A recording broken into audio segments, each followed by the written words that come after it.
o investidor brasileiro, o câmbio é um ponto muito sensível. Muito. Muito, né? E a gente está... Eu tenho toda uma explicação, toda uma lógica, mas eu queria saber de você a sua opinião sobre o que esperar do câmbio. Pois é, essa pergunta é para derrubar economista, né? Ou no próximo Pra ano e humilhar meio. economista. Essa pergunta é para humilhar economista, porque é difícil fazer previsão de câmbio, né? Mas, o que a gente tem aí na mesa? Vamos tentar chegar aqui não vou ficar em cima do muro, não é meu estilo. Por favor. Olha só. De um lado, você tem toda uma discussão nos Estados Unidos, das políticas do Trump, se vai tornar os Estados Unidos um pouco mais inflacionário, isso sustentaria taxas de juros mais pressionadas, né? Aumentaria a demanda por dólar, o dólar sobe por aqui.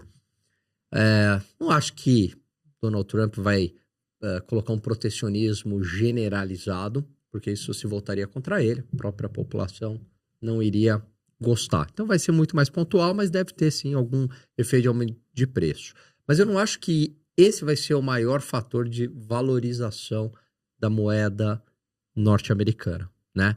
Do lado externo, eu vejo que com o Trump, né, principalmente com o trabalho que eles estão fazendo de corte de gastos, né, de enxugar a máquina pública, isso pode tornar os Estados Unidos ainda mais forte, aumentando a produtividade, crescimento da economia americana. Perfeito. E aí aumenta a demanda por dólares, né? Então continua os Estados Unidos forte, sustentável, crescendo. Então esse é um fator que eu vejo como importante. Agora, principalmente a nossa política fiscal aqui no Brasil, né? E aí a desvalorização do real, né? Então as pessoas migrando lá para fora, buscando oportunidades lá fora por conta do problema fiscal no Brasil. Eu vejo uma semelhança muito grande com o que ocorreu durante o governo Dilma. Quer dizer, a mesma fórmula de crescimento aqui adotada no Brasil, Sim. que se iniciou no Lula 2, em 2009, se intensificou na Dilma, que basicamente é o Estado como o indutor do crescimento econômico, né? Então, o Estado gastador, políticas de transferência de rendas, né? Então, para estimular consumo, subsídios, né? Obras, só que tudo isso a conta não fecha, né? Então, você se endivida com a sociedade, vai se endividando. E aí, aumenta a dívida, evidentemente, que aumenta o risco, né? E aumentando o risco, vai para preço, vai para dólar, né? O dólar acaba subindo. Se a gente lembrar lá no governo Dilma, o que aconteceu? A gente tinha uma situação que o dólar estava quase 1,50, 1,53, foi o pico de baixa, né? Ali chegou no ponto mais baixo, mas depois rapidamente bateu 3, quando a Dilma foi reeleita contra o Aécio. Quer dizer, houve uma valorização de 100%, né? Se a gente pegar aquele período do governo dela. Então eu vejo semelhanças muito grandes. Você tem 3 fatores que afetam o câmbio: diferencial de taxa de juros entre países, fluxo, oferta e demanda por dólares. Então, se o Brasil vira um grande exportador, né, ainda mais de commodities, tem igual aconteceu no período de 2003 a 2010, Sim. ali, né, a China demandando muita commodity, então entrava naturalmente muito dólar, o dólar caía. E o terceiro fator é o risco, né, o macroeconômico, expectativas macroeconômicas. Perfeito. Então, no diferencial de juros, né, que a gente está falando, os juros tá pressionado aqui, mas também está pressionado lá. Então isso aqui não está fazendo muita diferença. Pode fazer diferença pontual, entendeu? Mas não de fundamento a médio e longo prazo. Juros aqui está pressionado, lá também está pressionado, historicamente, para padrões americanos. Perfeito. Segundo ponto, fluxo. Não vai ter nenhum choque de commodity, como teve no passado, para justificar o quê? Uma queda do dólar, de muita entrada de dólares no país, como ocorreu lá em 2004, 2005, 2006. Por quê? Porque você não tem mais uma China crescendo a 10, 12% ao ano. Não tem mais isso. Não tem né? mais. Então, acabou. Então, foi uma exuberância internacional que ocorre de tempos em tempos. É muito raro acontecer. Então, sobrou o quê pra gente? Perdemos time, na verdade. Perdemos time. O que sobrou? Sobrou expectativas macro. E aí, quando eu penso em expectativas macro, pelo menos a curto prazo, né, eu não vejo de uma maneira positiva. Por quê? Porque é um governo que é gastador. A política fiscal muito expansionista não está a fim de cortar gasto, que é o grande gargalo. Então, eu vejo que esse dólar, respondendo objetivamente a sua pergunta, está muito mais próximo de 6 ou para cima de 6. Posso estar errado, né? Câmbio aqui a gente erra pra caramba, economista, né? Mas eu vejo que tem muito mais fundamento para esse dólar tá para cima, subindo, do que tá para baixo, do que caindo. Agora, no Brasil tudo é muito condicionado também ao cenário político, né?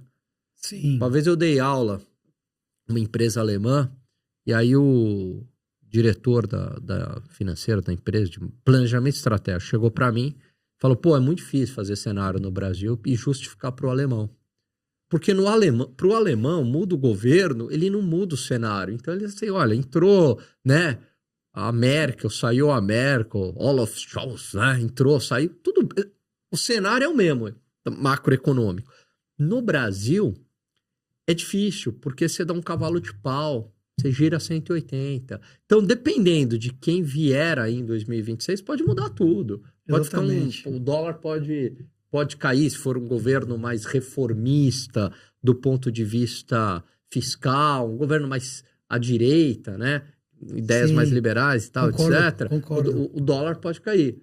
No entanto, você não tem previsão do que vai acontecer na política, né? Sim, eu acho que Então é complicado. E por isso que eu fiz a previsão até 2026. Não, mas eu acho que a eleição é um fator, é um divisor de águas. É, total. No Brasil Total. você condiciona o que é ruim.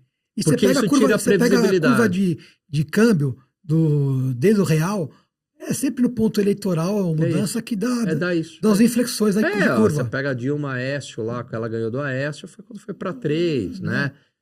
Quando você tem no primeiro mandato do PT, isso, até quando o Bolsonaro entrou. Que chegou a 4, que seria quase 8 ou 9 hoje, né? Quando chegou a 13,99, até quando o Bolsonaro entrou. Que aí deu uma animada, né? Porque Paulo Guedes, não sei o quê. No primeiro momento deu uma estressada. Depois deu uma arrefecida. Mas assim, o Brasil é complicado pela falta de previsibilidade, né? Exato. Porque está muito condicionado à política. Então, para o estrangeiro, país desenvolvido, fala, tá ok, mas muda tanto assim, porque lá para o alemão... Não, mas não vai. Quem assumir não vai dar um cavalo de pau e mudar tudo, porque é a continuidade nesses países. A política é de Estado, não é tanto de governo, diferentemente daqui. Né? E não há continuidade. Nesse caso, temos, acho que eu vou pegar 3 situações possíveis aí. Do ponto de vista do investidor, tem um investidor que sempre está dolarizando. Tem um investidor que está começando a dolarizar e aquele que nem começou ainda. Tá. Está sempre dolarizando, ele não busca acertar a mosca voando. Não. Você fica louco. Ele pega a janela de oportunidade. Lógico. Né? Ou vai fazendo aportes. E quem está começando, acho que também idem. Não adianta ficar olhando para o passado. O passado já passou. Exatamente. Tem que entender o período que ele quer começar e pegar as janelas que existem nesse caminho. Concorda com isso? Claro, senão é um viés psicológico esse, completamente psicológico. Você não vai mudar o passado. Aí eu acho, vou na linha que você falou. Para mim, nessa dinâmica hoje, o câmbio é 5,5 a 6,5, no melhor 5,5 no melhor cenário. Se o governo não quiser perder a eleição, fizer alguma coisinha, mas né?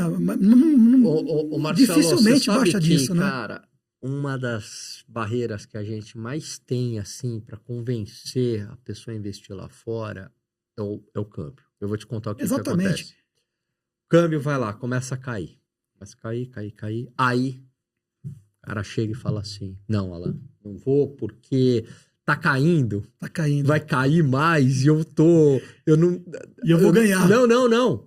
Não é nem que eu vou entrar, vai cair mais. A rentabilidade não tá ruim, tá negativa, só tá caindo o câmbio.